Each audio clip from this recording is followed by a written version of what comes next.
pray. In those days, there were some extra super holy people.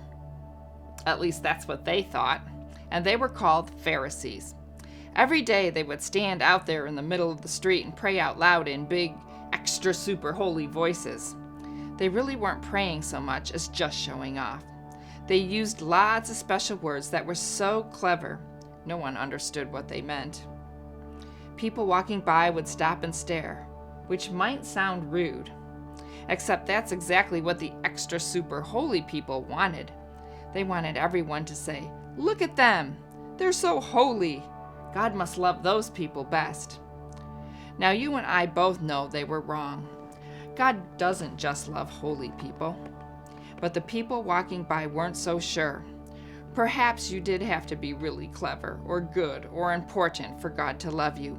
Perhaps you had to know lots of difficult, clever words to speak to God.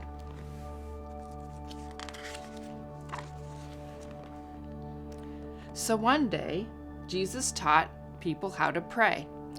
He said, "When you pray, don't pray like those extra super holy people. They think if they say lots of words, God will hear them.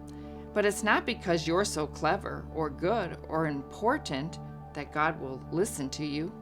God listens to you because He loves you. Did you know that God is always listening to you? Did you know that God can hear the quietest whisper inside your heart even before you've started to say it?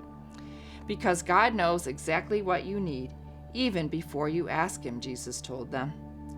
You see, God just can't wait to give you all that you need.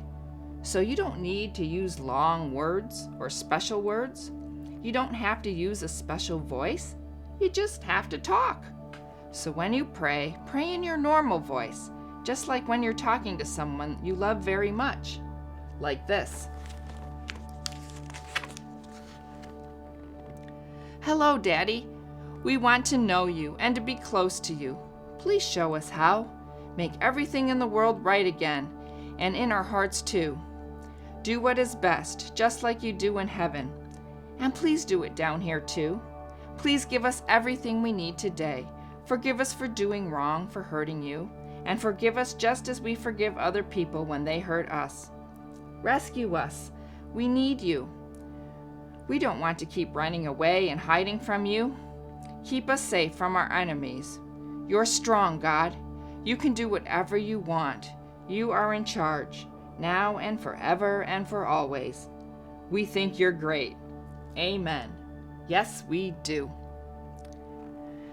You see, Jesus was showing people that God would always love them, with a never stopping, never giving up, unbreaking, always and forever love. So they didn't need to hide anymore or be afraid or ashamed. They could stop running away from God, and they could run to Him instead, as a little child runs to her daddy's arms.